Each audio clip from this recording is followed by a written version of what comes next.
Olá, folhões e sambistas de todo o Brasil. Eu sou Thomas Reis. Eu sou Leonardo Antan. Chegou a hora de visitarmos o Barracão da Inocente de Belford Roxo, a caçulinha da Baixada que tem feito bons carnavais nos últimos anos.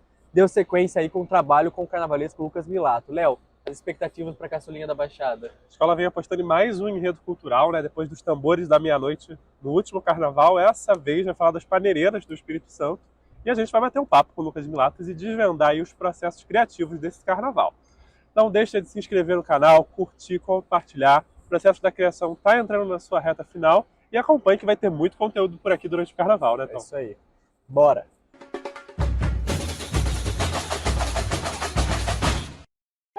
Eu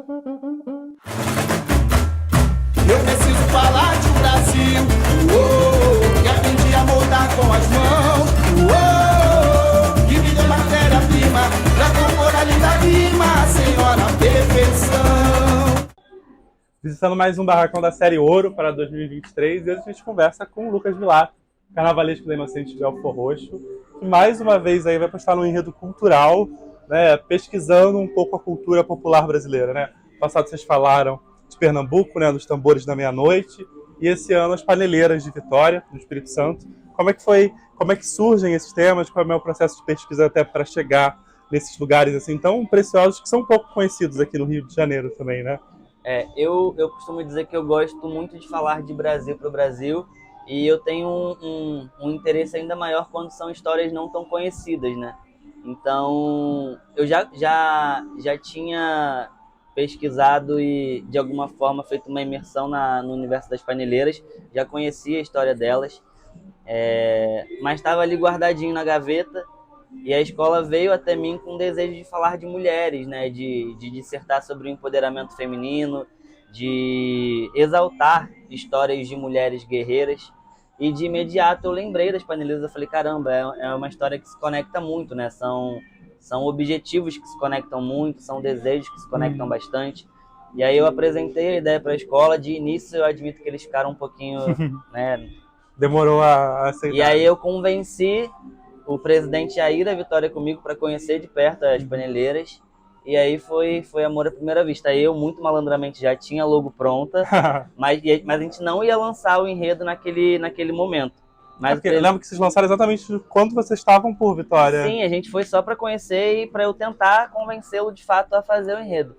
E aí ele gostou tanto quando ele conheceu, né? Quando ele presenciou, vivenciou, visitou o Vale do Mulembá, visitou a Associação das Paneleiras, conversou com elas.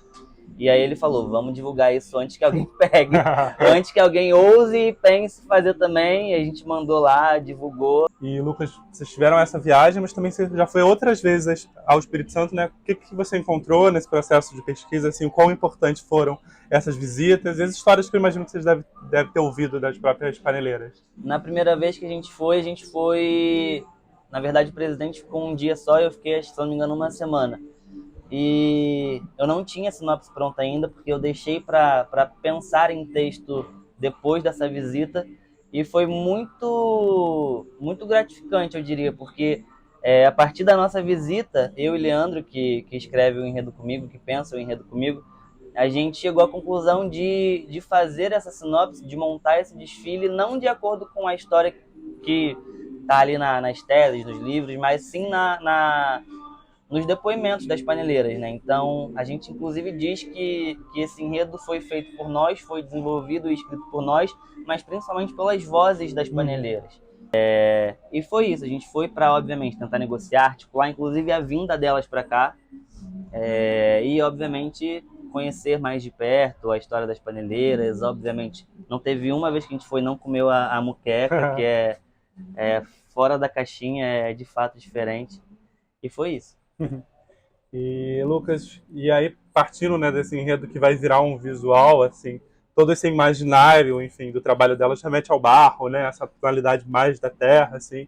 Eu imagino que a gente deva ver isso no desfile, mas como foi também tentar fugir um pouco disso, né, tentar dar outras colorações ao longo do desfile?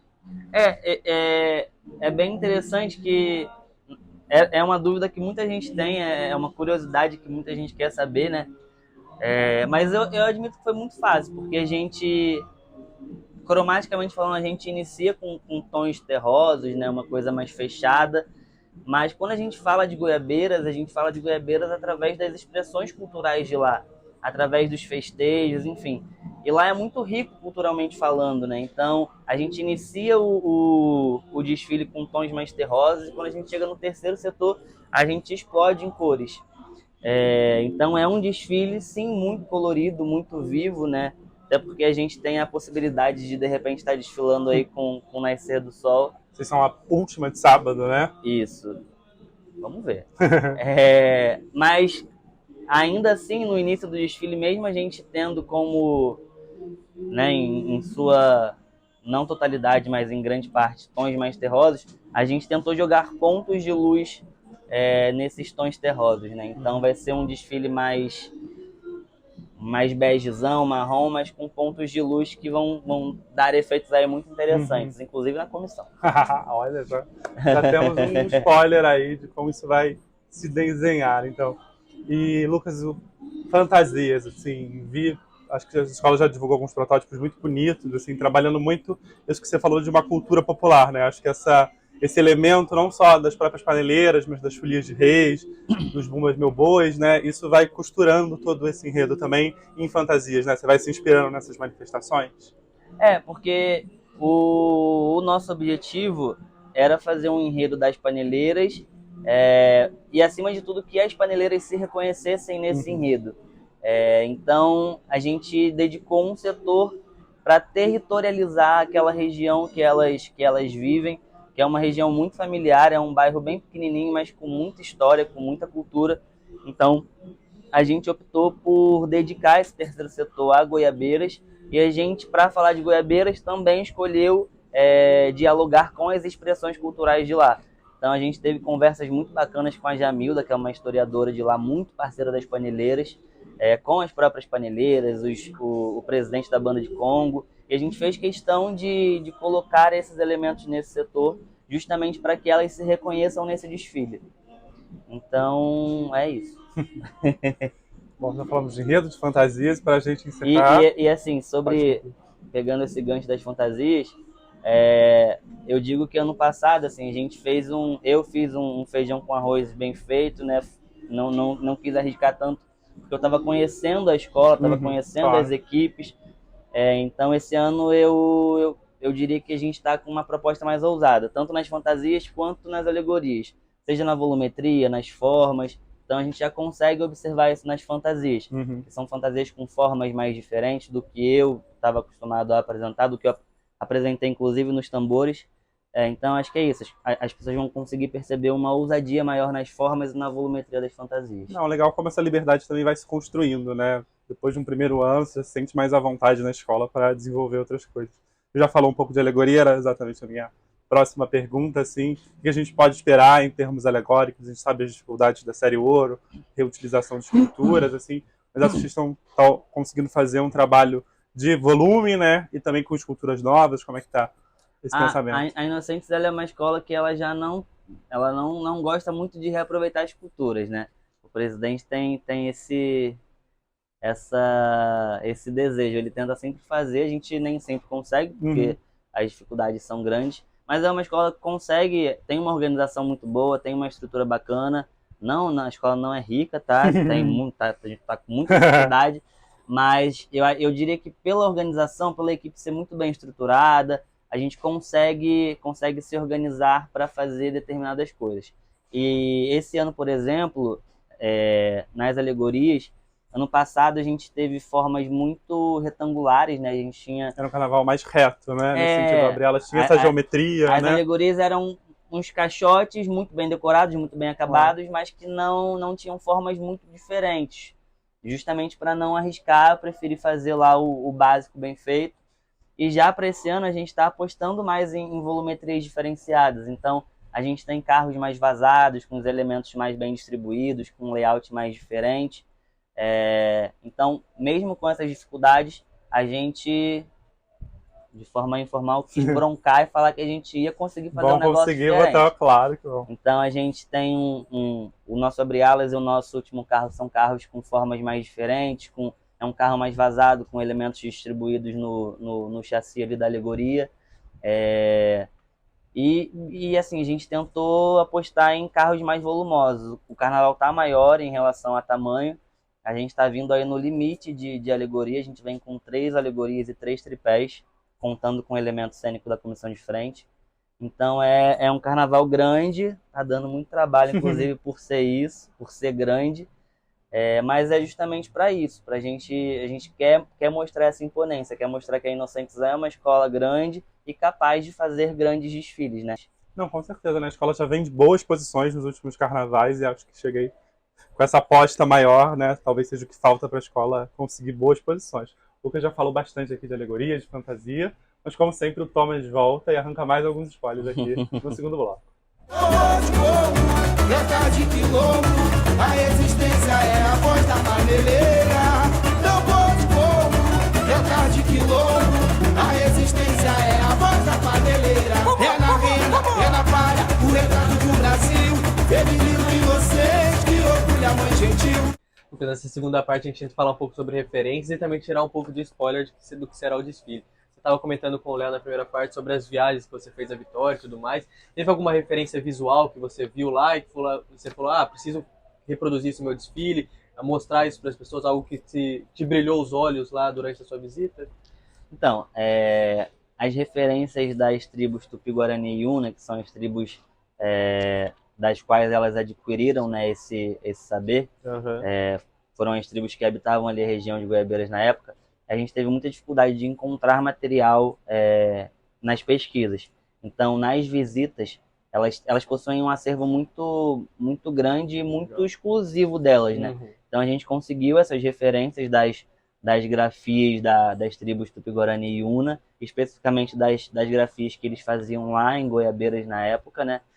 E, obviamente, as referências dos festejos que acontecem lá, né? Por exemplo, lá tem o Boi Estrela, que é uma espécie de Bumba Meu Boi, mas tem as particularidades de lá, né? Lá de Goiabeiras. Então a gente tentou buscar esses mínimos detalhes aí para inserir isso no desfile. É uma riqueza cultural ampla, né? Cabe muitas coisas, muitas influências para enriquecer mais o desfile. A gente consegue fazer de forma geral, né? Mas a gente tentou inserir particularidades estéticas para que elas se reconhecessem ainda mais nesse desfile. Maravilha. E agora falando em questão de uso de materiais, tem um material que é queridinho seu para o desenvolvimento desse carnaval? Esse ano, como a gente tem um primeiro e segundo setor muito rústico, né? A gente usou bastante EVA para bater as placas, né? E a gente conseguiu dar esse aspecto mais rústico. Quando a gente bate placa, por exemplo, em acetato, a gente tem o brilho do acetato, né? E não era o objetivo desse ano, a gente queria coisas mais foscas mesmo. Então a gente usou muito EVA. Nas alegorias a gente usou muita ponta artificial. Legal. Meu presidente chorou, inclusive, com o orçamento delas. mas foram, assim, acho que os materiais que a gente mais usou, assim, que eu tô me lembrando. Acho que é porque eu tô usando eles agora na decoração, então é os que me vêm à mente. Nessa correria final, a gente fica mais próximo de uns materiais do que de outros. Exatamente. Mas todos são importantes para a confecção do carnaval. E falando de confecção de carnaval, para conhecer um pouco mais de você, o que não pode faltar num desfile feito por Lucas Milato? Eu gosto muito de adereço de mão. Eu acho que dá um volume muito interessante assim no conjunto, né? Eu gosto muito de pensar as fantasias, óbvio, ela enquanto unidade, né? Mas eu, acima de tudo, gosto de visualizar ela no conjunto. Então, eu acho que o adereço, principalmente numa realidade de grupo de acesso que a gente tem uma dificuldade muito grande de componentes, eu acho que o adereço de mão ele te possibilita um volume, Sim. Uma massa ali de desfile bem bacana. E aproveitando que a gente está falando sobre você, na primeira parte você falou de comida com o Léo e as paneleiras, todo envolvimento com comida ali. A preferência sua, a moqueca de capixaba ou a moqueca baiana? Me botou numa furada, né? Vai que ano que vem eu falo de algo da Bahia, assim, eu já vou pegar a galera já pegar um ranço de mim de lá. Mas, olha, eu já provei as duas e não tem igual a capixaba. Não tô puxando sardinha pro povo de lá, mas não tem igual. E a moqueca feita na panela de barro, ela também é diferente. Tem um gostinho especial, né? Não tem igual, não tem igual. uma das coisas mais gostosas aí que eu já comi na vida. Maravilha. E a gente acredita que vai ser um grande desfile também. Deseja toda a sorte para vocês aqui na Inocentes. Agradece também a recepção muito boa aqui. Sigam o Lucas nas redes sociais, sigam a Inocentes também, sigam o Carnavalize, se inscrevam aqui no nosso canal, ative o sininho e carnavalize conosco.